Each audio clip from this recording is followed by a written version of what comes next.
Syukur kepada Allah Subhanahu wa Ta'ala yang telah mengumpulkan kita di malam hari ini.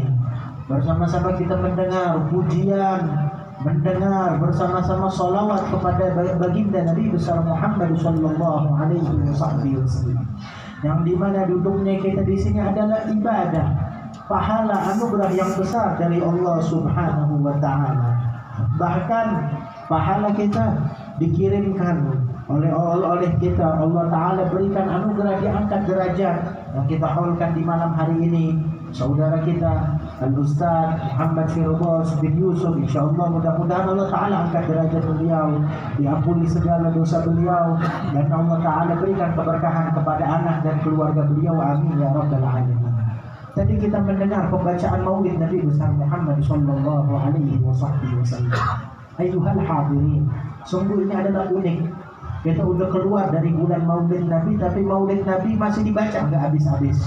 Bulan maulid Rabiul Awal sudah lewat, Rabiul Tsani juga lewat, Jumat Awal juga, Jumat Akhir juga udah lewat. Kita udah masuk bulan Rajab, tetapi tetap bulan Rajab dimuliakan karena Isra Mi'raj. Bulan Rajab dimuliakan karena Ashhurul Hurum, yang hakikatnya yang kita ingat, yang memerintahkan kepada kita adalah Rasulullah sallallahu alaihi wasallam. Makanya kita masih mengingat beliau, membaca sejarah kehidupan beliau. Itu Rasulullah sallallahu alaihi wasallam di dalam hadisnya yang diriwayatkan oleh Imam Muslim, Abi Hurairah mengatakan, itu Nabi pernah bilang, "Idza mata ibnu Adam inqata'a 'amaluhu illa min thalath." Tatkala seorang anak Adam manusia wafat, itu amal pahalanya putus. Dia hidup, dia sholat, setiap dia sholat dapat pahala, dia sholawat dapat pahala. Ini kita sekarang itu ramai-ramai baca maulid dapat pahala sholawat, pahala dulu, pahala kita jalan. Tapi tatkala kata Rasulullah, idza mata ibnu Adam, itu argo amalnya putus. Enggak ada lagi pahala yang dia dapatkan kecuali 3 hal. Ada 3 kelompok, yang 3 kelompok ini udah meninggal, tapi argo pahalanya tetap jalan. Udah meninggal, dia nggak sholat, dia nggak zakat, dia nggak puasa, tapi amalannya tetap bertambah, pahalanya tetap bertambah. Siapa gerangan mereka? Itu dikatakan shadaqatul jariyah. Yang pertama adalah orang yang memisahkan hartanya, menyisihkan hartanya untuk sedekah jariyah. Apa bedanya sedekah jariyah? Kita setiap hari kalau kita keluar, mungkin kita keluarin duit 1000 perak, kita sedekah, kasih ke orang yang minta membutuhkan, atau kasih ke orang di pinggir jalan, ada sedekah. Tapi sedekah jariyah, Masya Allah, sedekah ini nih nggak habis pahalanya. Betul, sedekah biasa pahalanya besar, tapi jariyah terkadang mungkin 10.000 perak dia cuma ngasih setahun sekali. 10.000 perak dikasih ke masjid, dikasih ke musola, dikasih ke pondok pesantren, 10.000 rupiah. Apa yang terjadi dari uang tersebut? Itu 10.000 rupiah dibeliin lampu kecil, atau dibeliin buat nyalain air, itu Hanafi, keran, dibeliin keran untuk menggunakan, orang mengambil manfaat dari situ. Orang yang berwudu lalu sholat, pahala dia wudu, pahala dia sholat dikirimkan kepada orang yang dulu pernah ngirim itu keran, dikirim kepada orang yang dulu beliin lampu. Ngaji Al-Quran 1 huruf 10 pahala, dia ngaji bainal isya'in maghrib sampai isya 1 juz 2 juz, pahalanya dikirim ke orang yang bayarin nih lampu, yang bayarin ini listrik. Orangnya di mana? Udah wafat, pahalanya dikirim ke orang tersebut. Masya Allah. Guru kita Ustaz Firdaus setiap saat, setiap hari ngingetin kita buat sedekah. Setiap pagi, setiap sore, terkadang ngirimin kita pesan membuka daripada membuka tanah wakaf yang ada di haut ataupun di tempat lainnya, mengajak kita kepada kebaikan. Mudah-mudahan Allah Ta'ala tambahkan pahala beliau. Itu yang pertama, sedekah jariyah kata Nabi Muhammad. Yang kedua adalah ilmu yuntafa'u bih. Yang kedua, golongan kedua, yang tatkala orang tersebut wafat dapat pahala, tatkala dia ninggalin ilmu yang manfaat. Seperti Imam Syafi'i, udah wafat tapi ilmunya masih dibawa, masih dibaca, memberikan manfaat kepada orang. Para a'immah, para ulama, mereka wafat tapi ilmu mereka tidak wafat. An-nasu mauta wa ahlul ilmi ahya'u. Tatkala orang-orang itu wafat, meninggal dunia, ketahuilah mereka orang-orang yang memiliki ilmu, mereka yang memiliki hubungan dengan ulama tidak wafat. Kenapa? Sebab manfaat ilmunya tetap ada, sebab meninggalkan manfaat kepada umat. Dan kalau orang ambil manfaat, dia mendapatkan pahala dari apa yang dikerjakan dari manfaat tersebut. Dan yang terakhir, yang ketiga, ayuhal hadirin, Nabi Muhammad mengatakan awwaladun salih yad'ulah, yang mensukseskan, yang menambahkan pahala orang yang telah wafat di dalam kubur tatkala dia meninggalkan anak yang soleh yang mendoakan dia. Anaknya doa habis sholat, Rabbil firli warhamni wa tub alaihi, Rabbil firli wa liwalidayya warhamhuma. Pelajaran tatkala orang di sekitar kita mengingat Allah, manfaat tersebut sampai ke dalam diri kita. Apalagi kalau kita yang mengingat Allah di dalam masa hidup kita, apalagi kalau kerjaan kita sholawat, kerjaan kita hadir majlis, sebab ini adalah ladang pahala. Kita pulang dari tempat ini bawa satu amalan, kita amalin, kita kerjain, pahalanya Allah Ta'ala berikan kepada kita dengan pahala yang besar, dilipat gandakan oleh Allah Subhanahu wa Ta'ala. Ini sekarang kita di malam Rajab, masuk permulaan dari bulan Ashhurul Hurum, bulan Rajab yang diharapkan, yang diagungkan oleh Allah. Rajab Syahrullah, bulan Rajab adalah bulannya Allah, di mana kita dianjurkan untuk berzikir mengingat Allah. Tahu gak siapa itu cendekiawan? Siapa itu orang pandai? Orang pandai cendekiawan adalah yang senantiasa bersama Allah, adalah yang senantiasa mengingat Allah, adalah senantiasa yang berpikir mengingat Allah. Kenapa? Sebab tatkala dia mengingat Allah berarti Allah bersama dia. Dan tatkala Allah bersama hambanya, hamba tersebut gak bakal sial, gak bakal gagal di dalam usahanya, gak bakal kesulitan di dalam pekerjaannya, gak bakal mendapatkan problem. Gimana problem mau datang kalau Allah jagain dia? Kalau Allah bersama dia, wa may yattaqillaha yaj'al lahu min amrihi yusra. Yang bertakwa kepada Allah, Allah Ta'ala permudah urusan dia di dunia dan juga di akhirat. Allah Subhanahu wa Ta'ala berkata di dalam hadis, ana inda dhanni 'abdi, aku ini ada bersama hambaku tatkala mereka hambaku, abdiku mengingatku. Di mana dia mengingat aku bersama dia. Man kana ma'allah kana rabbi ma'uh. Barang siapa yang mengingat Allah, bersama Allah, menyebut nama Allah, ambil kabar Allah bersama kita. Makanya disunahin sama ulama, kalau ada orang lagi pengen berbuat maksiat, suruh zikir dengan Allah. Lagi marah, mau berantem, mau mukul orang, tenangin dulu, wudu, adzan, ingat Allah, biar dia ingat Allah bersama dia, supaya dia dapat pertolongan, supaya dia dijauhkan dari hal-hal yang tidak diinginkan. Begitu. Itu para ulama menjelaskan bahwasanya kalau Allah sudah sama kita, kita nggak bakal sulit, nggak bakal kena problem sebesar apapun. Kalau kita takwa, kalau di dalam hati kita ada Allah, kita nggak bakal kesulitan. Itu Allah bilang di dalam Al-Quran, inna fi khalqis samawati wal ardh wa ikhtilafil laili wan nahar la ayatin li ulil albab. Para cendekiawan, kata Allah, orang-orang berakal yang cerdas, bukan mereka yang punya 1000 titel di belakangnya, yang udah sekolah di banyak tempat, yang udah belajar dari banyak profesor, bukan, kata Allah. Orang cendekiawan adalah yang tatkala dia melihat langit, tatkala melihat gunung, tatkala melihat ciptaan Allah, yang dia ingat, yang dia puji adalah penciptanya, yang dia ingat adalah Allah. La ayatil liulil albab. Mereka orang cendekiawan, mereka orang-orang yang pandai.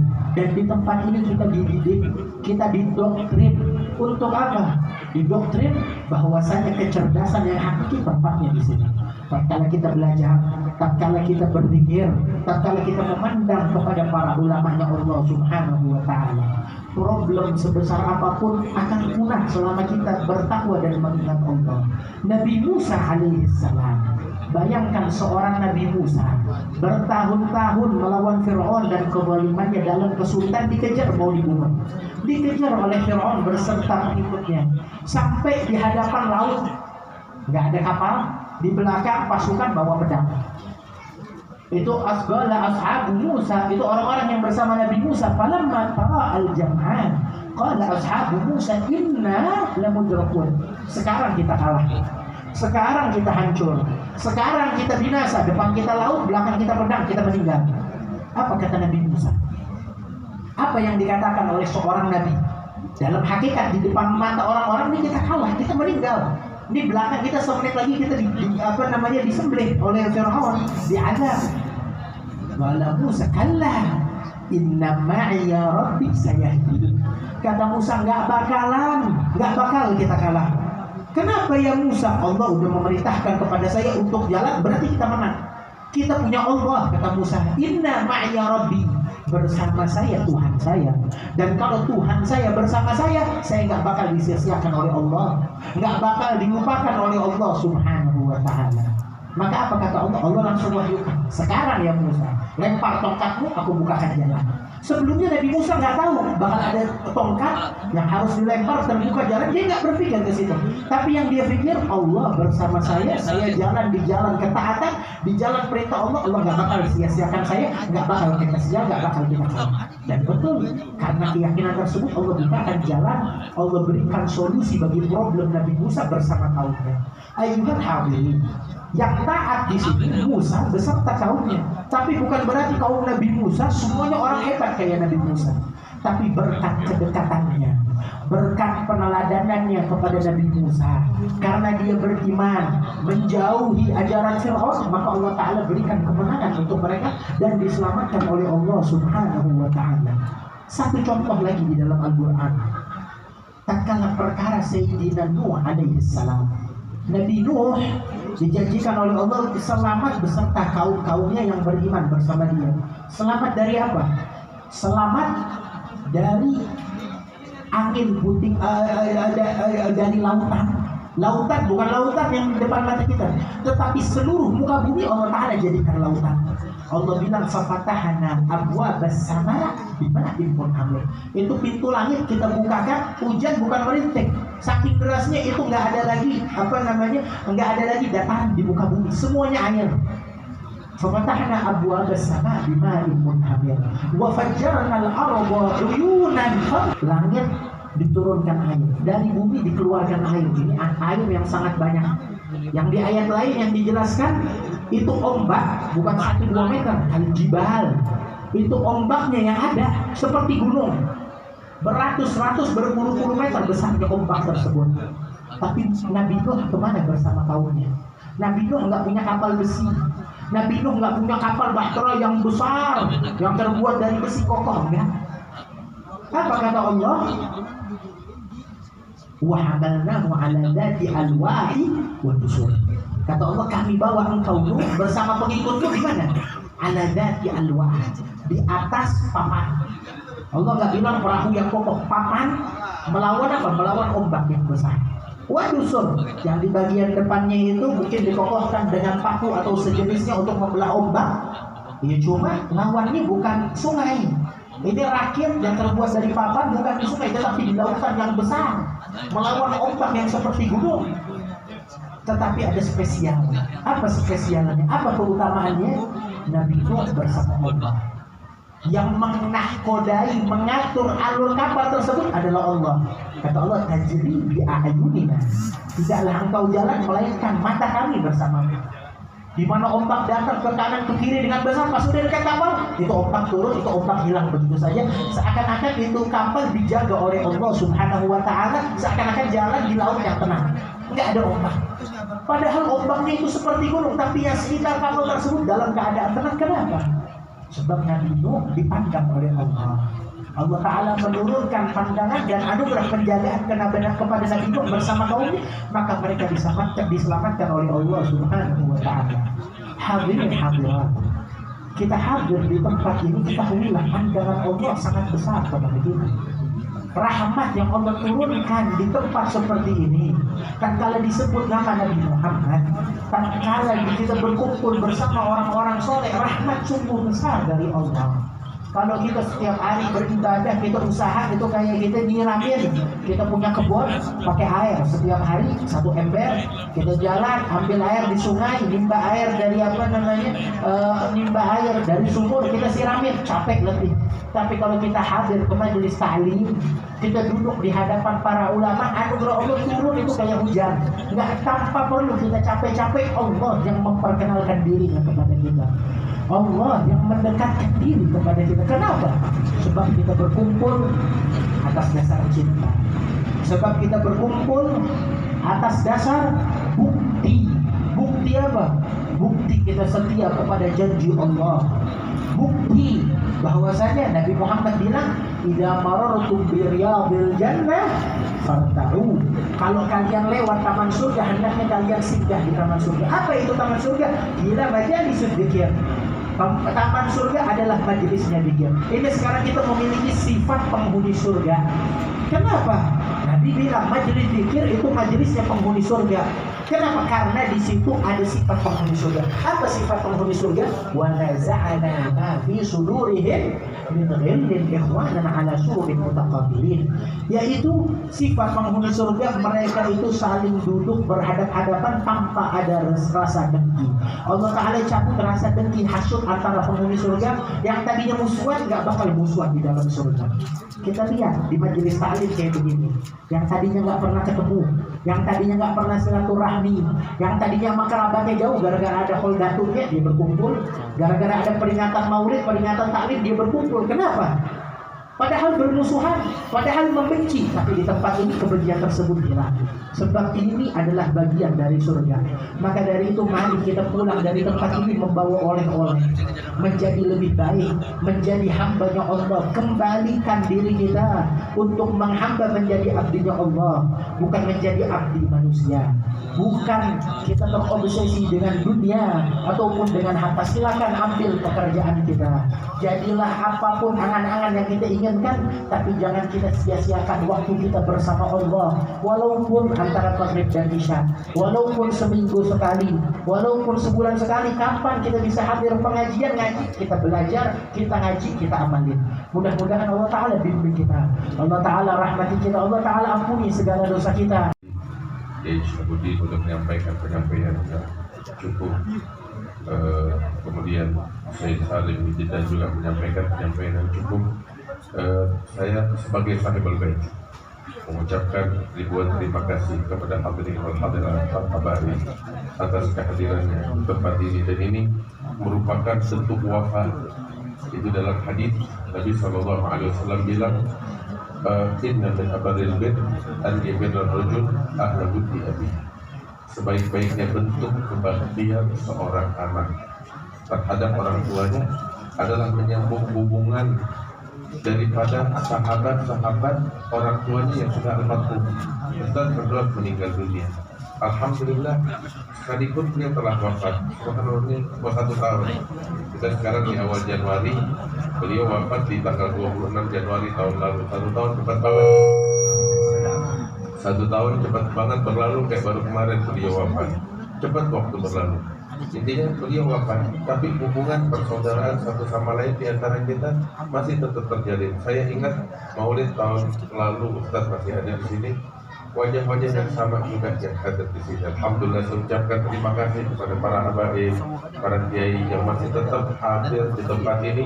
Dan saya bilang juga kepada keluarga Ustaz Betul, anak-anak beliau, apa yang biasa selama ini dijalankan oleh beliau, biar tetap jalan. Ya, sedikit demi sedikit, sebab apa yang dibangun di atas fondasi takwa akan terus dijaga dan dipelihara oleh Allah Subhanahu wa Ta'ala. Dan ini yang kita sampaikan 1 tahun berlalu, beliau tetap ada, majlis tetap ada, anak-anak juga melanjutkan kegiatan yang tetap menyambung tali silaturahmi. Bahwa insya Allah keberkahan tergerak untuk anak-anak, dan insya Allah ini pahala terus berlangsung mengalir, dan insya Allah kita semuanya mendapatkan keberkahan dari Allah Subhanahu wa Ta'ala. Bapak-bapak, ibu-ibu yang dimuliakan Allah, mungkin ini sedikit yang saya sampaikan. Kalau bicara tentang Ustaz Firdaus, kita semua tahulah tentang beliau, betapa cinta beliau kepada para habaib, kepada para ulama, betapa tulus khidmatnya yang sangat luar biasa di mana tempat. Alhamdulillah, ini amal yang baik bekal beliau, dan insya Allah keberkahan dari amal ibadah perjuangan yang selama ini dia lakukan akan terus kita lihat hasilnya pada anak-anaknya, keluarganya. Apa yang beliau tanam insya Allah akan terus berbuah yang manis bekal kita semuanya. Ini yang kita sampaikan, mudah-mudahan membawa manfaat untuk kita sekalian. Sekali lagi saya ucapkan kepada para tetamu yang hadir, sebagai sahibul bait kami mengucapkan ribuan terima kasih, dan mohon maaf apabila ada kurang, ada kesalahan. Kepada para tetangga juga yang merasa terganggu, mudah-mudahan kita semua dicatat pahala oleh Allah Subhanahu wa Ta'ala. Sebagai penutup, baginda sallallahu alaihi wasallam mengajarkan kita bersatu kali Nabi lagi kumpul begini dengan para sahabatnya, Nabi bilang kepada para sahabatnya, apakah ada orang selain kalian? Ini maksudnya orang yang non-muslim. Maka sahabat bilang, tidak ada ya Rasulullah, hanya kami. Maka Nabi SAW bilang, yarfa'u aydiyakum, angkat tangan kalian dan ikuti. Maka Nabi mentalkinkan kepada mereka kalimat la ilaha illallah sebanyak 3 kali dan diikuti oleh mereka. Kemudian Rasulullah SAW berdoa sesaat. Kemudian Nabi bilang, absyiru, ambil kabar gembira, dosa-dosa kalian semuanya diampuni oleh Allah Subhanahu wa taala. Insyaallah kita keluar dari sini dengan membawa pengampunan dari Allah Subhanahu wa taala. Mari sama-sama kita ucapkan